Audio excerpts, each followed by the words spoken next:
Welcome to our channel. నమస్కారం. గ్రామాల్లో జరుగుతున్న రీసర్వేలు, నిషేధిత 22A భూముల రిలీజ్ చేస్తూ ప్రభుత్వం ప్రకటనలు, ప్రజల్లో కొంత నిరసన ఎందుకు తలెత్తా ఉంది తెలుసుకునే ప్రయత్నం చేద్దాం. విశ్లేషణ మంతపడుతున్నారు ప్రముఖ ఆర్థిక రాజకీయ సామాజిక విశ్లేషకులు అడస్మూరి శ్రీనివాస గారు. వారిని అడిగి మనం విశేషాలు తెలుసుకుందాం. నమస్తే సార్. నమస్కారం అండి.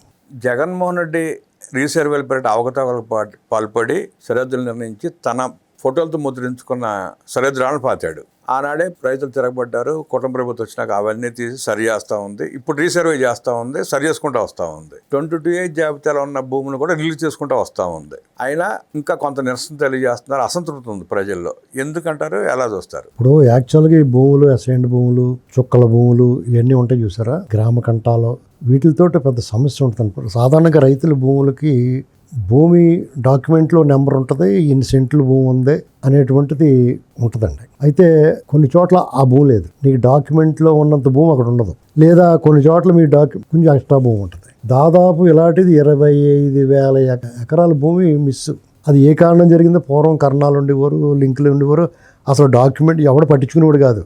2 సెంట్లు 3 సెంట్లు అటు ఇటు ఉన్నా పట్టించుకో. అయితే భూమి ధర విపరీతంగా పెరగటం వల్ల, ప్రతి అడుగు వాల్యూ అయిపోవటం వల్ల ప్రతి వాళ్ళకి అవేర్నెస్ చిన్నదానికి కూడా పెద్ద తగువుల కింద మారి, ఇలాంటి పరిస్థితుల్లో దీనికి పులి మీద పుట్టలాగా జగనన్న భూ సర్వే ఈ టైపు పెట్టి ల్యాండ్ టైటిల్ యాక్ట్ అని.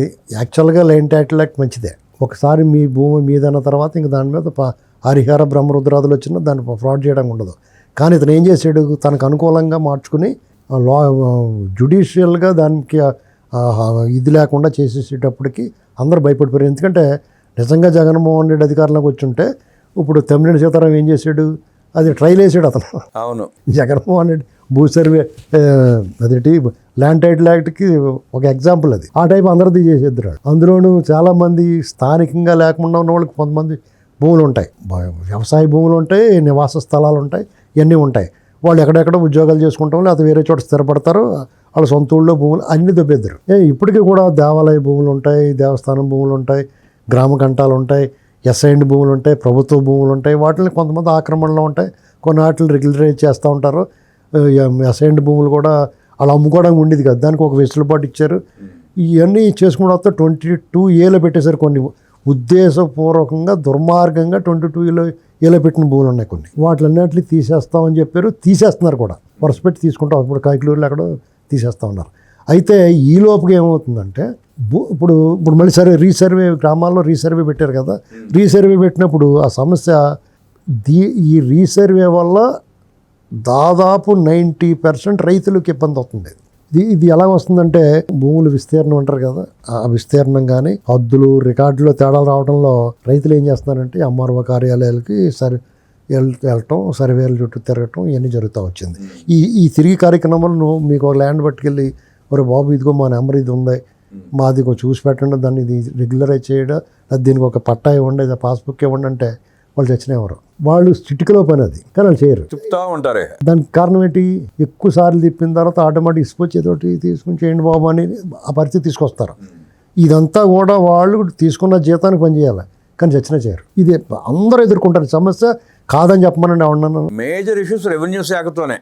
ఇది ఎమ్మెల్యే రికమెండ్ చేసినా, లేకపోతే ఎవరో రికమెండ్ చేసినా కూడా చేయరండి. మినిస్టర్ చేసినా చేయరండి, ఎవరు చెప్పినా చేయరండి. ఎందుకంటే ఏదో వంక పెడతారు, చేస్తాం సార్ పంపించండి అంటారు. తర్వాత వాళ్ళని ఎలా తిప్పాలి వాళ్ళు తిప్పేస్తారు, వాళ్ళు దండం పెట్టించేసుకుంటారు వాళ్ళ చేత. అయితే ఇక్కడ సమస్య ఎక్కడంటే, అక్కడ జరిగిన పొరపాటు ఏదైతే ఉందో, పొరపాటుని కొన్ని ఒకళ్ళ నెంబర్లో ఒకళ్ళు పట్టడం సహజంగా జరుగుద్ది. దానికంటే కూడా దాన్ని సరి చేయడానికి ఎంఆర్ఓలు, సర్వేర్లు, గ్రామ సచివాలయ సిబ్బంది వీళ్ళు ఎంత నెగ్లిజెన్స్లో ఉంటారంటే, ఆ వచ్చినాడికి విసుగొచ్చి వాళ్ళ మీద కోపం ఉండదు, వాళ్ళకి ప్రభుత్వం మీద పడుతుంది. అవును, వాళ్ళు చేసిన తప్పు కూడా వీళ్ళే బలవాలి. ఎప్పుడూ పెట్టడం ఎలాగ పెట్టలేదు, రోజు పెట్టి దానికి ఏమైందని మామూలుగా జగన్ రెడ్డి లాంటి ఉంటాడు ఏమనరు. అప్పుడు నోరు మూసుకుని పోతారు ఎవరైనా సరే, మా కర్మ ఇదిరా బాబు అని. ఇప్పుడు పనిచేసే ప్రభుత్వం వచ్చింది కాబట్టి, పనిచేసే ప్రభుత్వంలో ఇలాంటి పొరపాటుని సహించరు, నేరుగా ప్రభుత్వం మీద పడుతుంది ఎఫెక్ట్. ఈ రెవెన్యూ సిబ్బంది స్వార్థం వల్ల, వాళ్ళ సంపాదన కోసం, అంటే ఇది వాళ్ళు తప్పుగా తీసుకోకూడదు. ఎందుకంటే జరుగుతున్నదే మన కళ్ళారా చూసాం. చాలామంది కంప్లైంట్ చేస్తున్నారు ఈ విషయంలో. పర్టికులర్గా వాళ్ళు చేశారు మేము చేయలేదంటాం కదా, అన్ని చోట్ల ఇదే జరుగుతుంది. ప్రతి వాళ్ళు గోల పెట్టేస్తూ ఉన్నారు. దీన్ని సీరియస్గా తీసుకోవాలి ప్రభుత్వం. తీసుకున్నదే ప్రభుత్వం సీరియస్గా తీసుకుని పదే పదే చెప్తున్నారు. చంద్రబాబు నాయుడు గారు స్పష్టంగా చెప్తున్నారు. అయినా సరే సిబ్బంది వీళ్ళందరూ కూడా వాళ్ళ పని వాళ్ళు చేసుకుంటూ పోతుంది. ఎందుకంటే పర్టికులర్గా వాళ్ళ మీద మీరు కంప్లైంట్ ఇవ్వడానికి రైతు వెళ్తే ఇంకా పని అయిపోద్ది. మీకు ఇక్కడ సరైన సమాధానం చెప్పడానికి సరైన పరిష్కార మార్గం చూపకుండా వాళ్ళు వ్యవహరిస్తున్న తీరు ప్రభుత్వం మీద గ్రామాల్లో రైతువారీగా చాలా వ్యతిరేకత ఉంటుంది. రైతువారీగా కాదు, ఇప్పుడు మీద చిన్న స్థలం ఉంటుందండి అక్కడ. ఇప్పుడు గ్రామాల్లో మీకు ఇళ్ళ స్థలమో లేకపోతే ఇప్పుడు గ్రామం పెరిగిపోయింది కాబట్టి మీది ఏదో చిన్న దొడ్డు లాంటిది ఉంటుంది. ఆ దొడ్డు ఇప్పుడు ఇవాళ వాల్యూ పెరిగిపోయి ఉంటుంది. ఆ పక్కోడికి దీనికి చిన్న వివాదం వచ్చేద్ది. అందంగా సర్వే చేసి ఇది కూడా ఈ భూమిని ఇది అని చెప్పాల్సిన బాధ్యత వాళ్ళది. వాళ్ళు చచ్చిన చేయరు. అది చేయాలంటే దాని వాల్యూ ఎంత అని అడుగుతున్నారు. అంటే ఆ వాల్యూకి తగ్గట్టుగా లాగేయటం అన్నమాట. ఇది పరిస్థితి. ఇది రీసర్వే అనేటువంటి డెఫినెట్గా మంచి కార్యక్రమం, చాలా మంచి కార్యక్రమం. ఎందుకంటే వన్స్ ఫర్ ఆల్ వాళ్ళకి ఒక సెటిల్మెంట్ క్లారిటీ వచ్చేస్తుంది.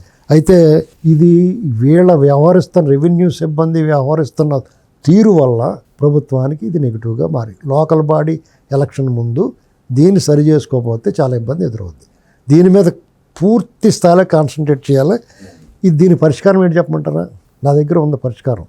ఆ పరిష్కారం ఏంటంటే జగన్మోహన్ రెడ్డి హయాంలో జిల్లా కలెక్టర్ మొదలెట్టుకుని సచివాలయ సిబ్బంది వరకు కూడా చేసిన చాలా క్లియర్గా క్లారిటీగా ఎస్టాబ్లిష్ అయ్యి ఉంది.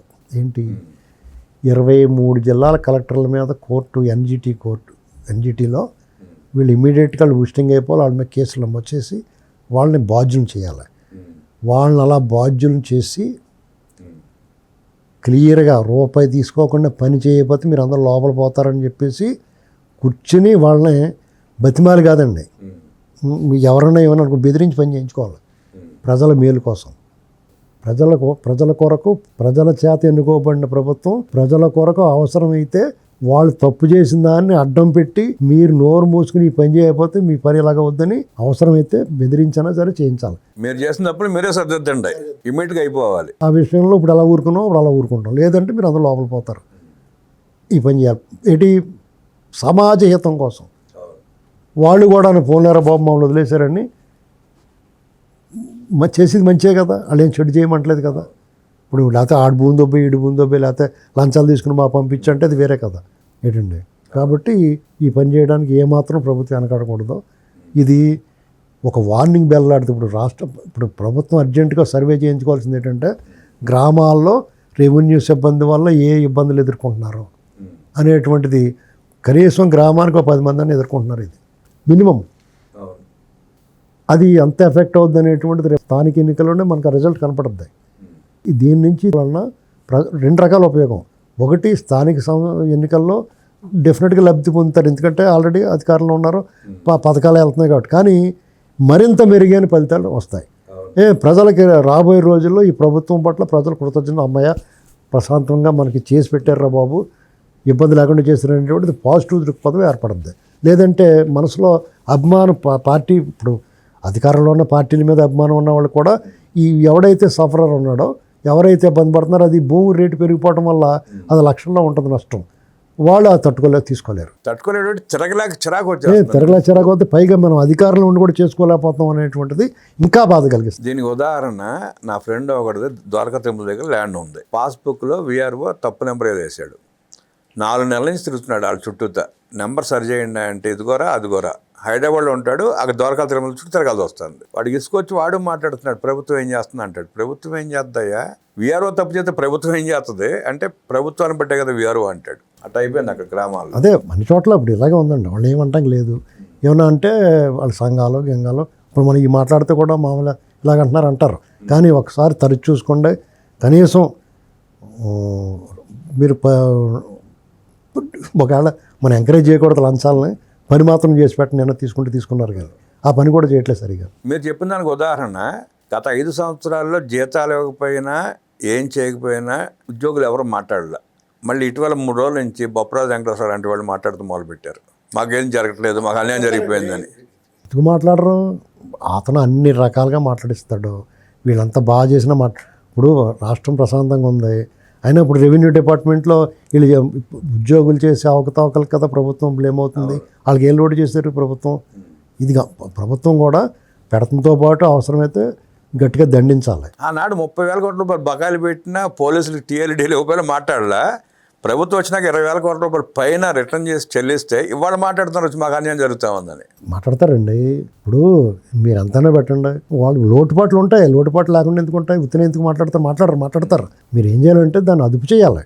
అదుపు చేయడం అంటే నేను ఇందా చెప్పాను కదా, వాళ్ళు అన్ని లొసుగులే కూర్చోబెట్టి నువ్వు ఏం చేయమంటావు, నువ్వు ఇమీడియట్గా ₹1 తీసుకోకుండా పని చేయకపోతే మీరు అందరూ లోపలికి కూర్చుంటారని చెప్పాలి. జగన్మోహన్ రెడ్డిలా కొట్టకలేదు తిట్టకలేదు. జగన్మోహన్ రెడ్డి కొట్టి పని చేయించుకున్నాడు. ఉద్యోగ సంఘ నాయకులు కొట్టేశారు వాళ్ళు. వీళ్ళేం కొట్టకలేదు. పారిపోయి దాక్కున్నారు కదండి కనపడకుండా 3 ఏళ్ళు. ఆఖరి 3 ఏళ్ళు మనుషులు కనపడాలి, నాయకులు ఎవరు పారిపోయారు. మనం వాళ్ళందరికీ మద్దతుగా మాట్లాడిన వాళ్ళమే కదా. కాబట్టి దీనికి ఇదే మందు. వాళ్ళు కూర్చోబెట్టి ఇదిగో ఆ ఫైల్స్, నువ్వు లోపల పోతావు, నీ కింద ఉన్న సిబ్బంది అంతా మూసుకుని టకటకమని ప్రజలకు ఇబ్బంది లేకుండా పనిచేయాలి, లేకపోతే నువ్వు లోపల పోతావు అని చెప్పాలి. రెవెన్యూ వ్యవస్థ ప్రక్షాళన జరిగితే, రెవెన్యూ వ్యవస్థలో ఉద్యోగులు సక్రమంగా పనిచేస్తే రాష్ట్రంలో అసంతృప్తి అనేది ఉండదని, ఆ దిశగా ప్రభుత్వం చర్యలు తీసుకోవాలంటూ విశ్లేషించిన అడిస్మల్ గారికి ధన్యవాదాలు తెలియజేస్తే నమస్కారం.